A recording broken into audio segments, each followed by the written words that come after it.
Yes. Vas-y, j'ai le temps de faire l'amorce. Ça fait partie.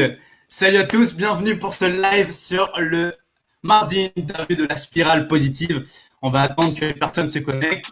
On va attendre également que monsieur Louis-Laurent Léger nous rejoigne. Vous savez, comme d'habitude, dès que vous arrivez en live sur l'interview, vous décrivez live ou vous écrivez replay si vous le regardez en replay. Et je viendrai vous faire un coucou à la fin. Salut Lou. Salut Lou. Salut les spiraliens. Yes, exact. Ça me fait vraiment plaisir que tu sois là. Tu as été la première personne que j'ai interviewée lorsqu'on a lancé le mardi interview. Et je voulais que tu puisses revenir pour apporter un peu, parce que c'était sur un format court la première fois. On a fait moins de 10 minutes, je crois bien. Ou à peu près. Ouais, entre 10 et 15, mais en tout cas, on est allé vite, quoi. On est allé vite, on n'a pas pris notre temps. Donc, si vous n'avez pas vu le premier mardi interview de La Spirale, allez voir. C'était Louis-Laurent Léger. Donc, aujourd'hui, il va revenir pour qu'il puisse. On va parler aujourd'hui de relations. Donc, bienvenue Lou. Si tu peux brièvement dire un petit peu qui tu es pour les gens qui te découvrent pour la première fois ou peut-être la deuxième fois après koh, non? Oh, non, mais les gens qui m'ont découvert à koh ils ne sont plus de leur première jeunesse, mon ami. Ouais, il commence à y avoir eu des saisons entre ma prestation à koh et puis les nouveaux qui arrivent, qui sont affûtés, qui sont prêts. Non. Alors, qui je suis je suis un idéaliste, en fait, quelqu'un qui croit profondément dans le genre humain et qui, du coup, a décidé de profiter de sa seconde naissance, parce que j'ai eu une première naissance il y a un petit peu moins de 40 ans. Et puis, c'est une naissance où j'ai erré dans ce monde sans trop savoir à quoi je servais. Et puis, pourtant, il y a eu des essayages, mais bon, j'avais du mal à me trouver. Et puis, j'ai eu une deuxième naissance. C'est le jour où j'ai été en lien avec ce que j'appelle ma mission de vie, qui est d'accompagner les gens à trouver leur équilibre par quelque chose que j'ai créé qui s'appelle la reprogrammation authentique. Donc, ça fait 10 ans, un peu plus maintenant, que je suis coach professionnel. Donc, j'accompagne les individus et les groupes d'individus à mettre des stratégies sur mesure en place pour qu'ils puissent toucher à leur bien-être, à leur équilibre et à leur bonheur. Voilà, tout simplement. Je te passe les détails de la vie perso, ça n'intéresse personne. Et c'est comme ça d'ailleurs qu'on s'est rencontrés, Lou. Pour la petite histoire, ceux qui ne savent pas, je cherchais quelqu'un qui pouvait m'aider à m'améliorer sur ma prise en parole. Puis on m'a mis en relation avec Louis-Laurent Léger. Je suis rentré en contact avec toi. Puis tout de suite, tu m'as pris sous ton aile. Et en effet, on a fait un accompagnement sur un mois pour que je puisse justement être authentique sur scène, me connecter avec mon enfant intérieur. C'était ça la problématique. Donc merci beaucoup, Lou. Je le dis publiquement. Tu sais à combien de fois je te le dis que je t'apprécie énormément. Donc bon, on va passer la séquence émotion. Ouais, Après, voilà, hein, c'est toujours plus facile quand on bosse avec quelqu'un comme toi, Fabien. Et je pense que toutes les personnes qui te suivent s'en rendent compte. Merci beaucoup, Lou. Écoutez, aujourd'hui, c'est une thématique que je suis sûr que vous allez adorer. On sait que le confinement a fait peut-être des dégâts. Et peut-être avec Lou, ce soir, on va essayer de recoller un peu les morceaux. On va parler de comment améliorer sa relation de couple. Dis-nous un petit peu, Lou, c'est une thématique que tu maîtrises, que tu affectionnes particulièrement. Si tu peux nous parler un petit peu dans les grandes lignes. Alors, j'aime beaucoup la formation thématique que tu maîtrises parce que justement, le couple, c'est une espèce de sable mouvant dans lequel tu dois quelque part faire l'alternance entre te laisser aller par le sable qui t'attire et de temps en temps faire des mouvements pour t'en sortir. Donc, la maîtrise est un bien grand mot. Maintenant, effectivement, depuis 10 ans que j'ai mon cabinet, j'accompagne les individus et les couples sur des thématiques en lien avec le couple. D'accord, ok. Alors, ça va être la première question et puis on va se laisser porter par le flow comme tu m'as dit au début. On est entre nous, on est avec les membres de la spirale. Mettez des cœurs sur ce live, envoyez un maximum de cœurs parce qu'on va parler de couple aujourd'hui. Et ceux qui sont célibataires, soyez rassurés dès que vous avez trouvé la bonne personne. D'ailleurs, c'est la première question, Lou. Comment attirer à soi une relation si tu peux aider les personnes qui sont célibataires ce soir? Ok, alors, je vais répondre de différentes façons à cette question. La première réponse que je vais donner sur comment attirer à soi une relation, ça va être d'être sincère avec soi-même sur la disponibilité qu'on a à recevoir une relation. Ce qu'on entend par là, c'est qu'il y a beaucoup de personnes qui sont célibataires et même des fois souffrent du célibat Mais Mhm. elles ne commencent pas par faire un vrai travail sur l'amour qu'elles se portent, l'acceptation qu'elles ont d'elles-mêmes, la capacité à se révéler.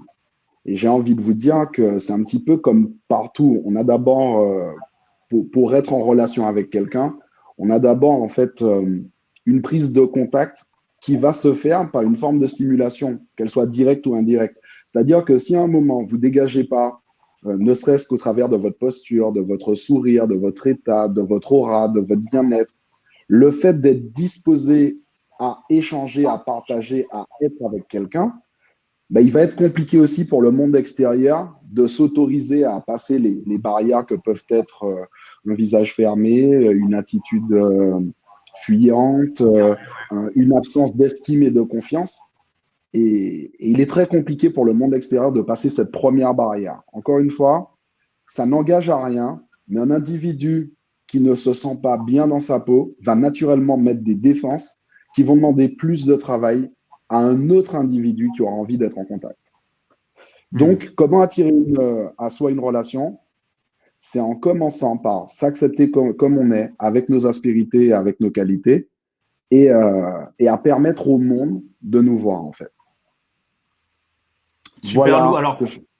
merci beaucoup. Tu sais, alors, si vous pouvez nous faire un petit retour dans les commentaires, est-ce que vous entendez bien Lou? Est-ce que vous m'entendez bien? Mettez-moi 5 sur 5. J'ai l'impression que la connexion bug un peu de mon côté. Mais on a principalement entendu que si on veut s'attirer une relation à soi, il faut premièrement se montrer ouvert, s'accepter tel qu'on est et arrêter de tirer la tronche, non? C'est une bonne règle de base. C'est Ben donner oui. envie aux autres de venir vers soi, c'est commencer par leur sourire. Super. Alors, dans les questions que je vais te poser, Lou, il y a un moment donné, je vais te demander de délivrer un conseil.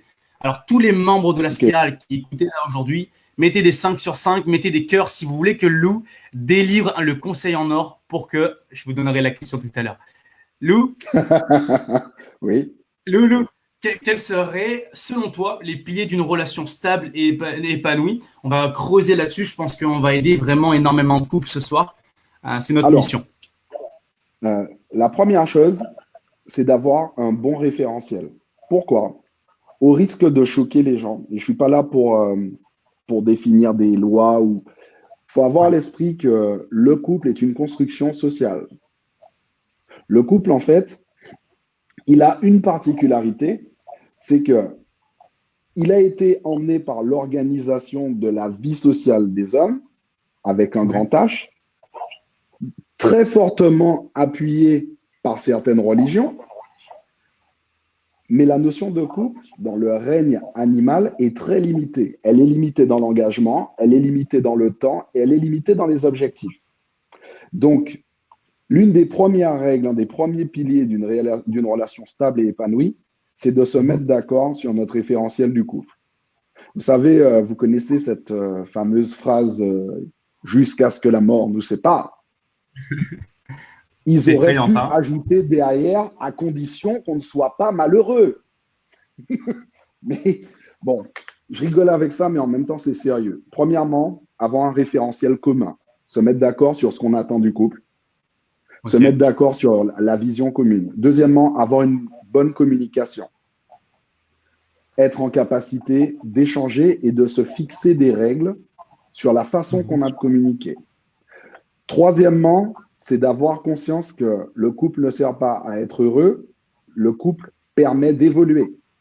Donc en fait, le couple, à un moment, ce n'est qu'un terrain de jeu dans lequel deux individus vont se réaliser, vont s'épanouir Mhm. ensemble et qu'il va falloir s'accompagner mutuellement au travers des évolutions de chacune de ces personnes dans la vie.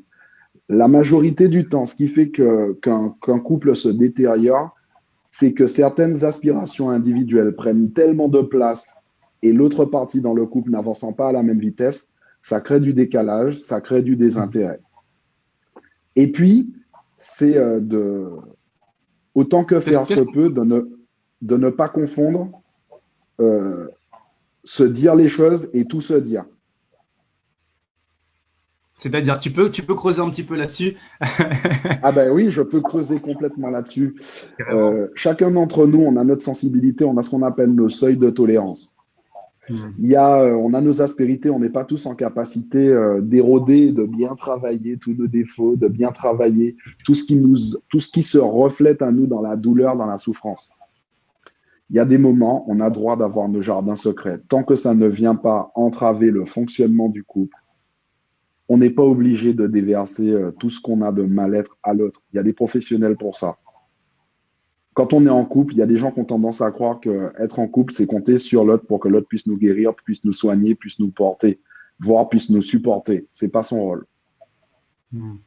Donc, si on ne donne pas plus de responsabilité à l'autre dans le couple que ce que l'autre a, c'est-à-dire faire le chemin avec nous et non pas nous porter sur le chemin, on a des chances d'avoir un couple stable, sain et épanoui.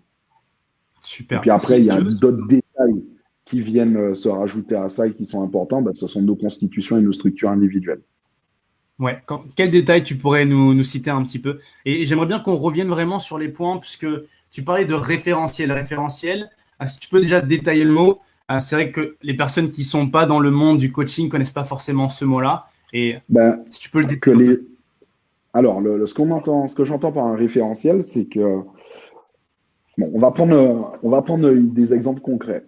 Qu'est-ce qui se passe pour qu'on soit en couple? On a d'abord cette espèce de parade nuptiale. En gros, soit c'est de la chasse subtile, soit c'est de la chasse directe. Des fois, c'est de la chasse tellement subtile que le chasseur ne sait pas qu'il est lui-même chassé par sa proie.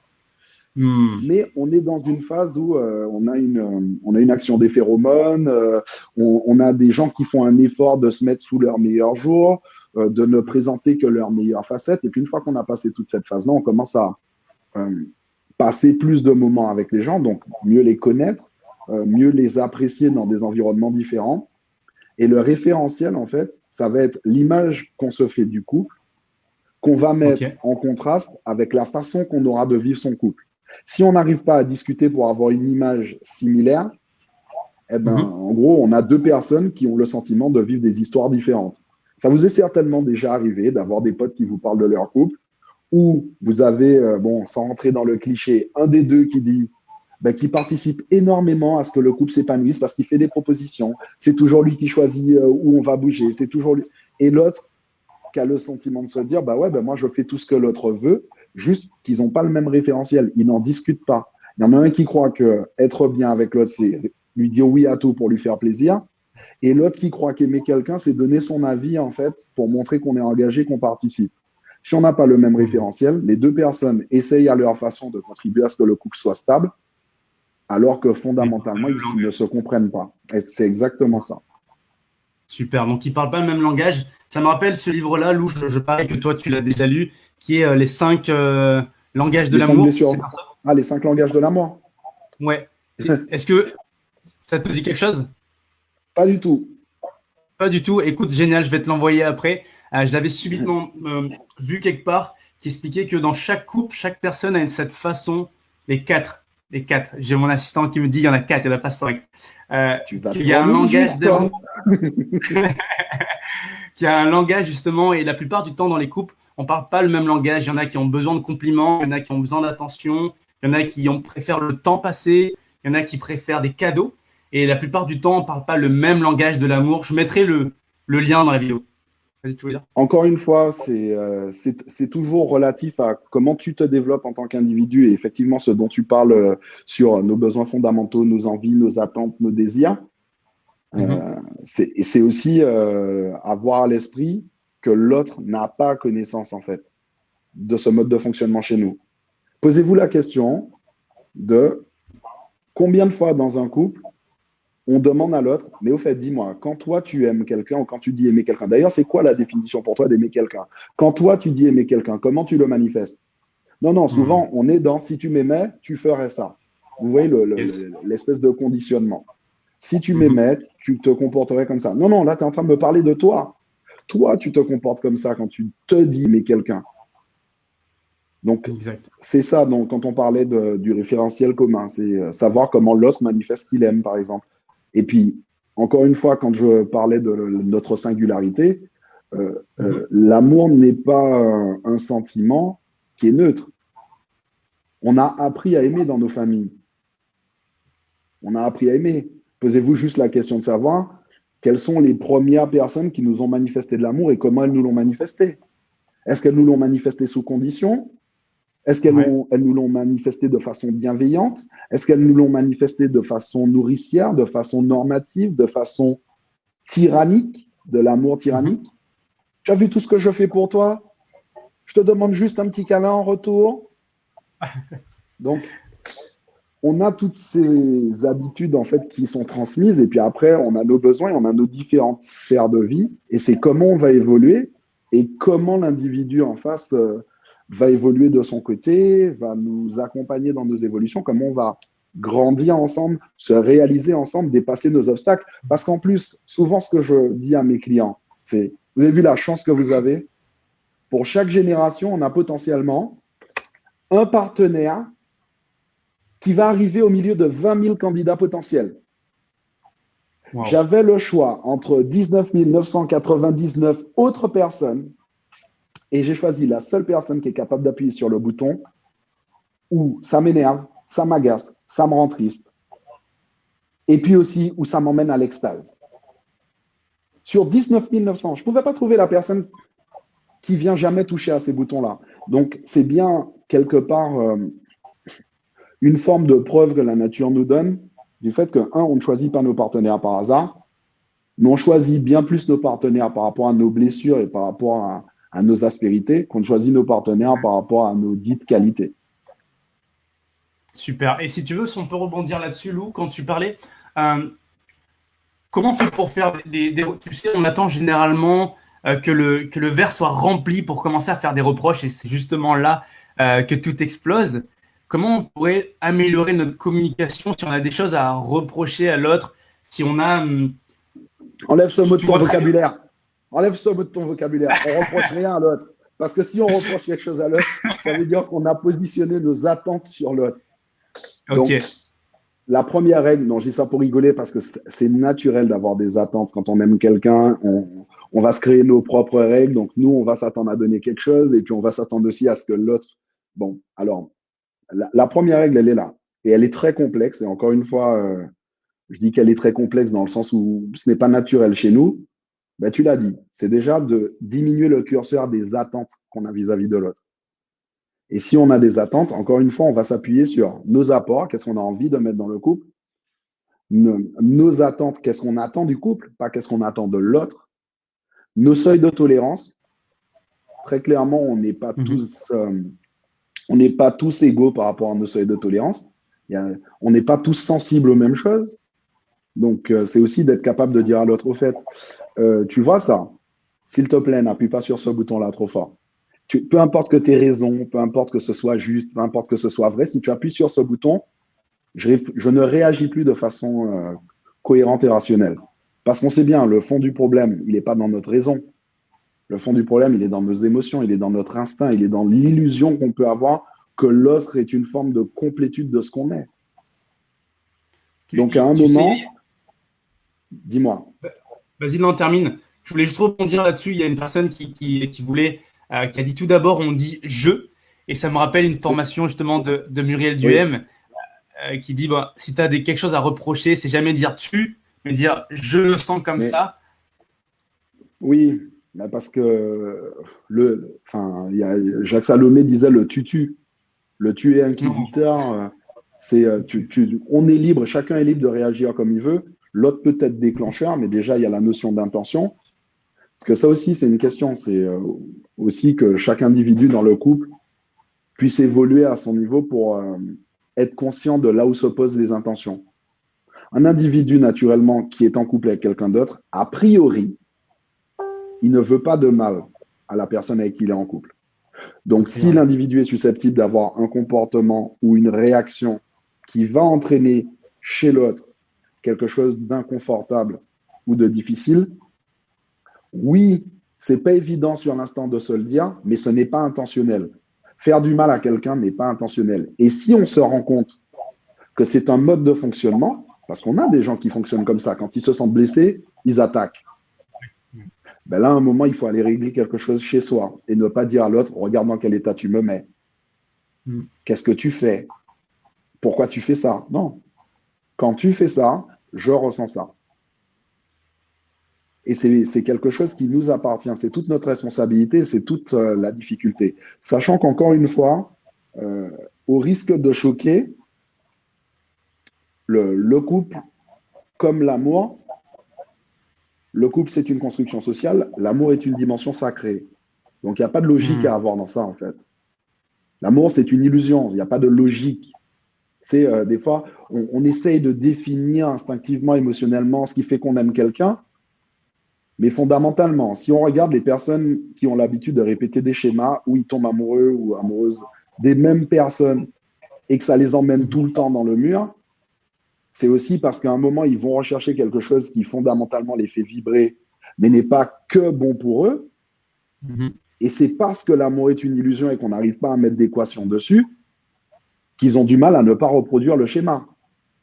Donc, ce que je veux dire par là, c'est que la première chose, c'est, et si on prenait la décision de définir ce qui était aimé pour nous, et qu'on s'autorisait à ce que cette définition d'aimer évolue avec le temps, évolue avec nos phases de vie, évolue avec nos besoins, avec nos attentes, qu'on distingue la passion de l'attachement, de la dépendance, et qu'à ce moment-là, on puisse s'autoriser à redéfinir les règles avec la personne avec qui on a envie de passer du temps. Donc, tu dirais de définir lorsque tu es en couple, ou tu dirais même aux personnes qui aujourd'hui sont célibataires de définir vraiment ce qu'ils veulent, c'est quoi être aimé pour eux? Alors, quand on est en couple, j'ai envie de dire qu'on a le droit de ne rien figer. Et je dis pas de ne rien stabiliser, je dis de ne rien figer. C'est de s'autoriser à se dire que des fois, le chemin qu'on a pris est peut-être pas le bon mode de fonctionnement. Et plutôt que d'essayer de se conformer, de se forcer avec un mode de fonctionnement, d'échanger, de discuter pour le faire évoluer. Et puis pour les personnes qui sont célibataires, il y a plusieurs choses. La première chose, c'est vraiment d'avoir conscience du fait que quand on rencontre quelqu'un, même si la solitude fait peur, il y a beaucoup de personnes qui n'arrivent pas à rester seules. Être seul est une phase de vie dans laquelle il est hyper important d'avoir une conversation avec soi, de vraiment se dire comment j'aime vivre, quel est l'espace que je pourrais laisser à quelqu'un qui pourrait partager ma vie sans que ça ne m'asphyxie. Et puis, qu'est-ce que je peux m'autoriser à montrer à l'autre pour m'assurer que l'autre me voit et m'accepte comme j'aime être et non pas comme je projette qu'il attend que je sois. Vous savez, je connais beaucoup de personnes qui, quand ces personnes ont un rendez-vous, elles vont s'apprêter, elles vont se dire, ouais, ça, c'est une petite manie, je ne vais pas trop en parler, je ne vais pas trop réagir comme si. Donc, en gros, on se présente à l'autre sous la représentation qu'on se fait de l'attente de l'autre, alors que l'autre, il n'attend rien du tout. L'autre, il va prendre ce qu'on lui présente, et si ça lui convient, tant mieux. Si ça ne lui convient pas, il s'en va.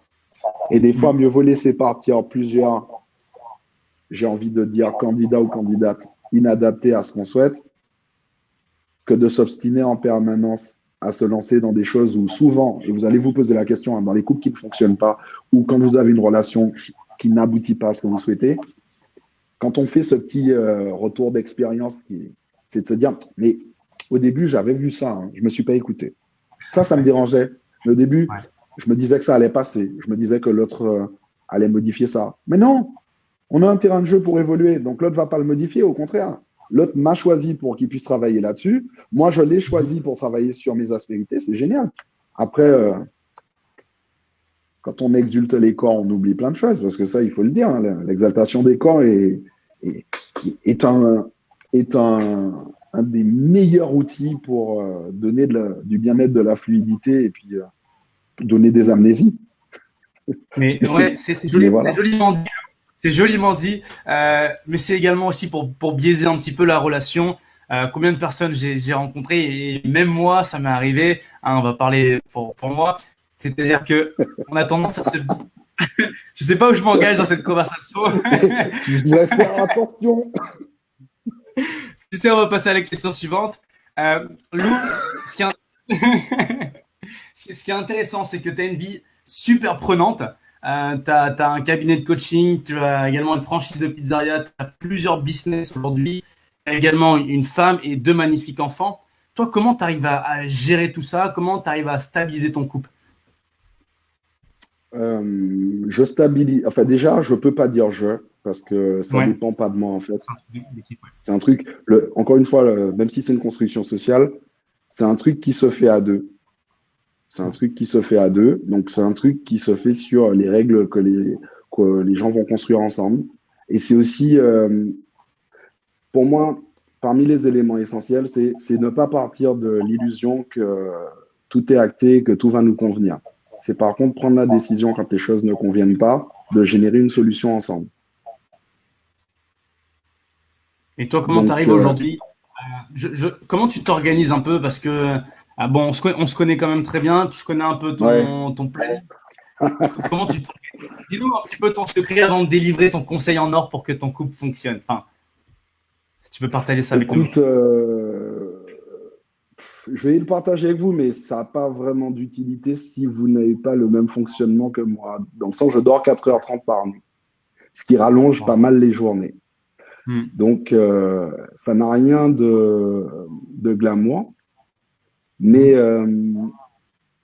je prends des rendez-vous aussi avec mes enfants et je prends des rendez-vous avec ma partenaire et j'essaye de m'y tenir.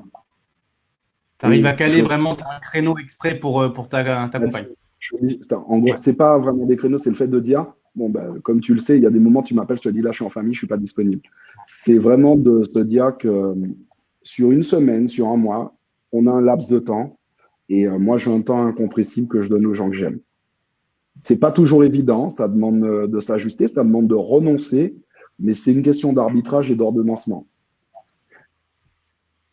Donc voilà, il n'y a pas de secret, il y a de s'écouter et de construire en étant à l'écoute.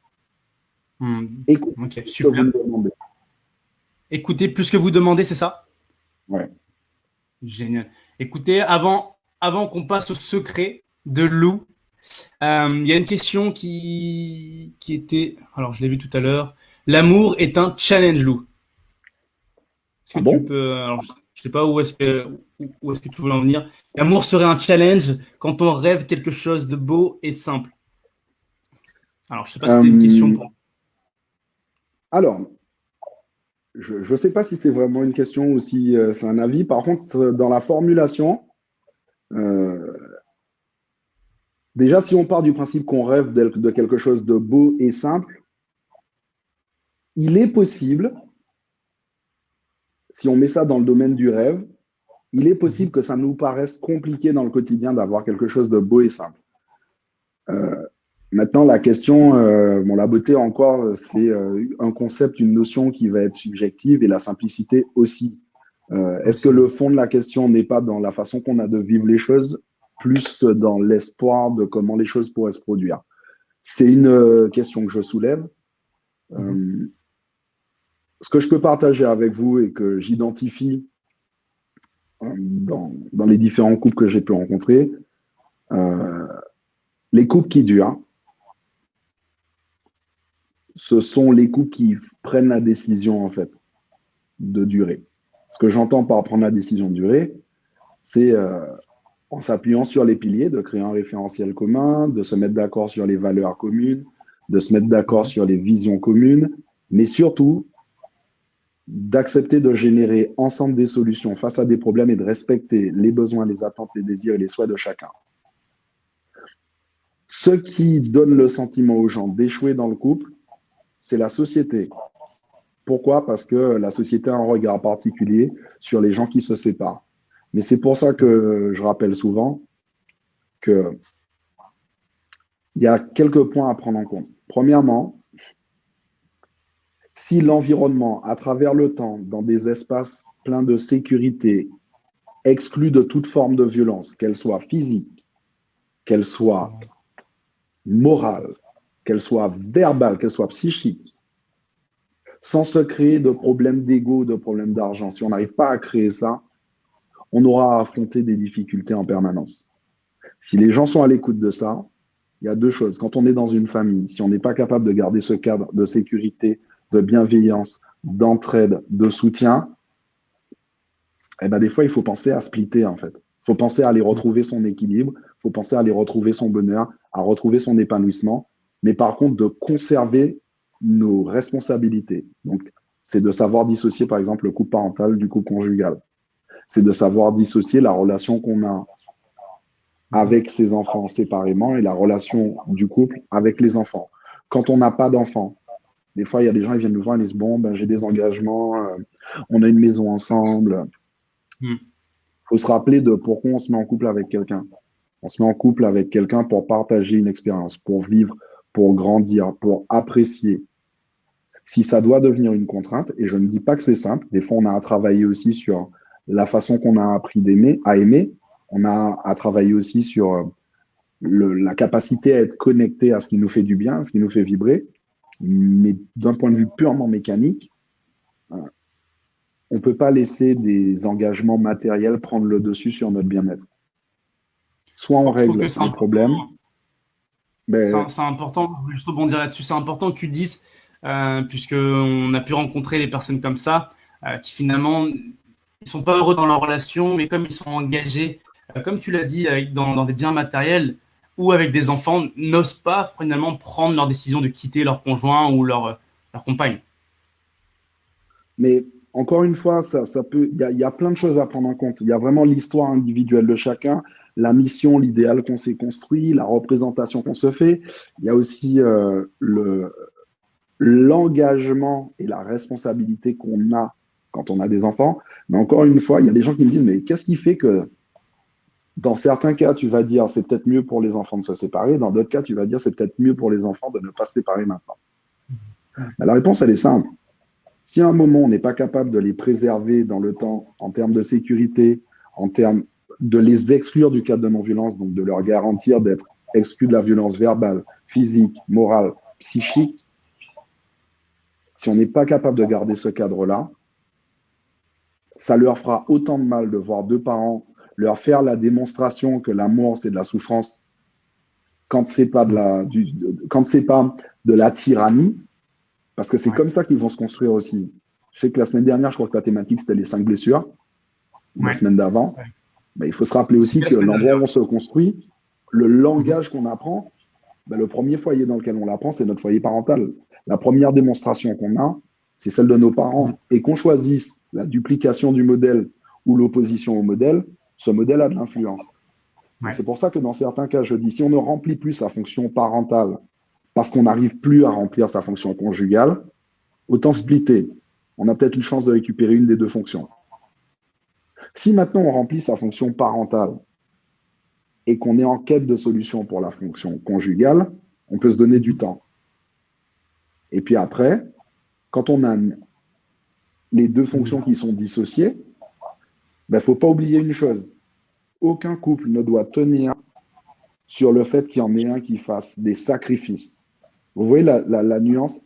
Faire des efforts, c'est une chose. Faire des sacrifices, c'est autre chose. Il y a trop de personnes qui sont dans le sacrifice. Ah ben oui, non, le sacrifice ne sert à rien. On est, encore une fois, je le répète pour plusieurs thématiques, on n'est pas sur cette planète pour survivre. On n'est plus à l'époque où le danger était permanent, on est là pour vivre. Faire la démonstration de ce qu'est vivre n'est pas survivre. Donc, ce n'est pas se sacrifier. C'est trouver son équilibre, même si des fois c'est coûteux. C'est tellement complexe, même si c'est ce qu'on idéalise, d'avoir une vie linéaire. Il y a plein de gens qui idéalisent d'être bien tout le temps. Mais la vraie question, ce n'est pas d'être bien tout le temps. Et c'est pareil dans le couple. C'est de passer plus de temps où on est bien que de temps où on n'est pas bien. Et c'est de ne pas faire des sacrifices pour avoir le sentiment d'être bien. C'est d'avoir l'honnêteté à un moment de se dire qu'est-ce qui vibre à l'intérieur de moi? Qu'est-ce qui me nourrit? Qu'est-ce qui ne me nourrit plus? Qu'est-ce qui serait plus cohérent? Qu'est-ce qui est tolérable ou qu'est-ce qui ne l'est plus? Lou, je sais qu'on n'a pas énormément de temps, tu es tellement pris. Merci d'ailleurs pour le temps accordé. Si tu peux nous délivrer ton conseil en or, mettez des cœurs sur le live, envoyez des cœurs, mettez des 5, mettez des flammes, mettez tout ce que vous pouvez mettre. Parce que ce conseil en or, je ne sais pas si tu l'as déjà délivré, mais on va délivrer d'autres conseils pour que les couples qui sont là et qui regardent, qui puissent s'épanouir encore plus, qui puissent trouver de l'épanouissement dans leur couple. Quel serait ton conseil en or, Lou, pour qu'une relation soit durable? Alors, mon conseil en or pour qu'une relation soit durable, c'est ne jamais rendre l'autre responsable de ce que l'on vit dans notre couple. Hmm. Ne jamais rendre l'autre responsable de ce qu'on vit dans notre couple. L'autre peut être un déclencheur, mais l'autre n'est jamais responsable de ce qu'on vit dans notre couple.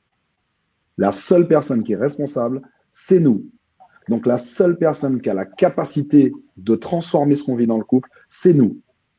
Que ce soit dans notre façon de communiquer avec l'autre, de réagir, de nous comporter, dans les choix qu'on va faire. L'autre ne peut rien faire pour nous. Par contre, il peut faire avec nous. Donc, d'être 100% responsable de nos réactions. Ouais, super. Donc, c'est ça que tu dis, d'être 100% responsable dans notre couple, peu importe les réactions qu'on a, c'est nous. C'est notre responsabilité. L'autre peut faire avec nous, mais il ne faut pas attendre que l'autre fasse pour nous. Ok, super. Il y a un jeu qu'on n'avait pas pu tester la dernière fois, Lou. Donc, c'est pour ça que je voulais que tu reviennes, que tu puisses expérimenter ce jeu qui s'appelle First Think First. Donc, je t'explique le jeu, Lou. Je vais te dire 10 mots. Sur ces 10 mots, tu devras me dire la première phrase ou un mot qui te vient en tête par rapport au mot que je vais te donner. Toi, La t'as seule pas règle peur. du jeu, tu n'as pas le droit de te répéter. Ok? Ok. J'ai choisi des mots. Alors, le premier mot, c'est couple. Ah, j'ai pas entendu. Mince, ça a bloqué, j'ai pas entendu. Ah mince. Donc, le premier mot, Lou, c'est couple. Chemin, Chemin. Le deuxième mot, famille. bonheur, Charismatique. utile. Alors, je sais pourquoi charismatique, je vais le préciser parce que c'est une thématique que tu affectionnes particulièrement. Ce quatrième mot, c'est lion. Pourquoi lion? Je vais le préciser avant. Je sais que c'est ton animal totem. Ouais. Dis-nous pourquoi lion? Alors, le lion, c'est résilient. Pourquoi le lion? Tout simplement parce que vous l'avez certainement déjà entendu. Le lion n'est pas le roi des animaux parce qu'il est le plus fort. Le lion est le roi des animaux parce qu'il est persévérant. Parce que le lion, quand il chasse, échoue entre 7 et 9 fois avant d'avoir sa proie, mais il ne lâche pas. Le lion ne tue pas par principe. Il respecte l'équilibre global de la savane et il a conscience de la valeur du moindre élément qui existe dans son environnement. Donc voilà pourquoi le lion. Oh, super. Non, liberté. Liberté, c'est le mot suivant. Liberté? Ouais. Ouais. Ben, la phrase qui me vient, c'est choisir ses contraintes. Ok. Être libre pour moi, c'est ça. Ensuite, C'est choisir ses contraintes. choisir ses contraintes. Ok. Le mot suivant, c'est Colanta. Aventure, Aventure, facile. Succès. succès, bien-être. Bien-être. Ok. Le Le vrai mot suivant, succès, c'est ton. pourquoi? Ouais. Vas-y, Le détail. vrai succès, ben pour moi, le vrai succès, en fait, c'est pas ce qu'on possède, c'est ce qu'on devient. Donc voilà. Top. Ok. Génial. Merci pour cette précision. Ton métier, Lou. Mon métier, Ouais. euh, mon métier, coach. Coach. Très bien. Tes échecs. Pouh. Mes échecs, il y en a tellement. Il y en a tellement, tellement, tellement. Alors attends, qu'est-ce que... Ah, je dirais apprentissage. Apprentissage. C'est important. J'ai mis ce mot exprès. Je sais que tu en as eu plusieurs des échecs. Ça va Ah, inspirer des les tonnes. personnes. Ça va inspirer les personnes aujourd'hui qui n'osent pas expérimenter parce qu'ils ont peur justement de cet échec. Pour tout vous Toi, tu dire, dis. c'est marrant que tu me parles de ça. Ce matin, j'étais en train de prendre le café avec un client et je lui disais, parce que tu sais que j'ai tout le temps plein de projets, je me lance encore sur de nouveaux projets. Et il me dit, mais c'est fou le nombre de projets que tu fais et qui aboutissent pas. Et je lui dis, ouais, ouais, c'est vrai en fait. J'ai tout le temps plein de projets qui aboutissent pas. Mais en fait, chacun de ces projets qui n'aboutit pas ben, contribue à ce que je puisse identifier exactement quel est le projet qui va aboutir et en plus, quel est le projet qui me fait le plus vibrer. Donc, j'ai envie de vous dire là-dessus sur l'échec, même si c'est dur, hein, parce que ça fait mal d'échouer, Mhm. plus j'échoue, plus je me régale en fait. Plus j'échoue, plus je sais que je suis près que je suis près de mon idéal. Donc voilà. Super. Merci. Et le dernier mot, Lou, la spirale positive. Alors, ce sera pas un mot, ce sera une pensée. Mhm. C'est quand je pense la spirale positive, je me dis, ça n'existe pas. Et depuis que ça existe, on se dit qu'on n'aurait pas pu faire sans. Voilà. Super. Génial, génial, merci beaucoup. Et on va terminer. Alors, tu étais venu sur le premier mardi interview et je t'avais posé la question, si tu devais laisser trois vérités derrière toi, quelles seraient-elles? Peut-être que tes vérités ont évolué avec le temps, ça fait déjà un mois et demi, C'est 2 mois. possible. Et également les personnes qui n'ont pas vu le premier live. Lou, je vais recommencer cette question. Bien sûr, c'est pas ce que je souhaite, puisque je souhaite qu'on continue encore un bout de chemin ensemble. Mais si tu devais quitter ce monde, on touche du bois pour pas que ça arrive, hein. Tu devais laisser trois vérités derrière toi. Quelles seraient ces trois vérités pour tes enfants, pour les personnes qui te suivent, pour les inspirer? Quelles seraient ces trois vérités, Lou? Et je te laisse la place. Let's go. Alors, ma première vérité, c'est, vous l'entendez souvent, il y a beaucoup de personnes qui le répètent, mais le temps qui est perdu ne se rattrape pas. Le temps, c'est probablement ce qu'on a de plus important. Donc, profitez de chaque seconde comme si c'était la dernière. Ma deuxième vérité, c'est si vous avez le sentiment que vous n'êtes pas encore arrivé à toucher en fait à votre réussite, peu importe sa définition, qu'elle soit matérielle, sociale, familiale, extra-professionnelle, sportive, peu importe. Définissez spécifiquement votre réussite et la seule personne qui est en capacité de vous dire que vous y êtes arrivé ou pas, c'est vous. Personne d'autre que vous ne peut valider que vous avez touché à votre réussite ou pas.